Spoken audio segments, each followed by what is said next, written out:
સુરત મહાનગરપાલિકાની ઘોર બેદરકારી સામે આવી છે। લાલ દરવાજા વિસ્તારમાં છેલ્લા એક અઠવાડિયાથી પડચો છે અને ખાડો ગટરની પાઇપલાઇન લીકેજ થતા નીકળી રહ્યું છે।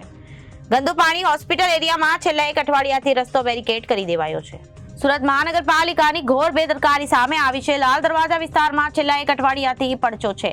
ખાડો ગટરની પાઇપલાઇન લીકેજ થતા નીકળી રહ્યું છે ગંદુ પાણી હોસ્પિટલ એરિયામાં છેલ્લા એક અઠવાડિયાથી રસ્તો બેરિકેડ કરી દેવાયો છે।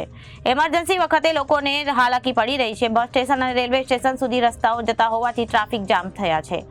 મનપાના કર્મચારીઓએ ખાડો ખોદી કર્મચારીઓને કામગીરીનો દેખાડો કર્યો છે। કામ સરખું ન થયું હોવા છતાં કપચી અને રેતી ખાડા ઉપર નાખી દીધી હતી। ગટરનું ગંદુ પાણી સતત વહી રહ્યું હોવાથી ગંદકીનું સામ્રાજ્ય। મનપાના અધિકારીને ટેલિફોનિક વાતચીત કરવા છતાં કોઈ સુધારો નહીં। કામ થઈ જશે, કરાવું છું, જોડાવી લેવાનું અધિકારીનું રટણ હતું।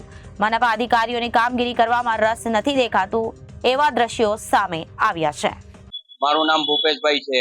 લાલ દરવાજા ઉનાપાણી રોડ પર જ રહેવાનું છે।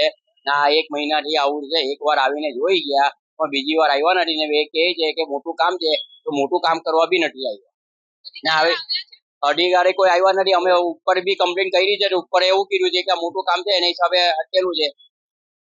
બોલો મહિનો 1.5 મહિનો ટ્રાફિક રાતે જામ થાય છે, ગાડી બી બધી સ્લીપ થાય છે, દિવસમાં બી કેટલી સ્લીપ થઈ જાય, મચ્છરો બી થાય જ ને। તો બધું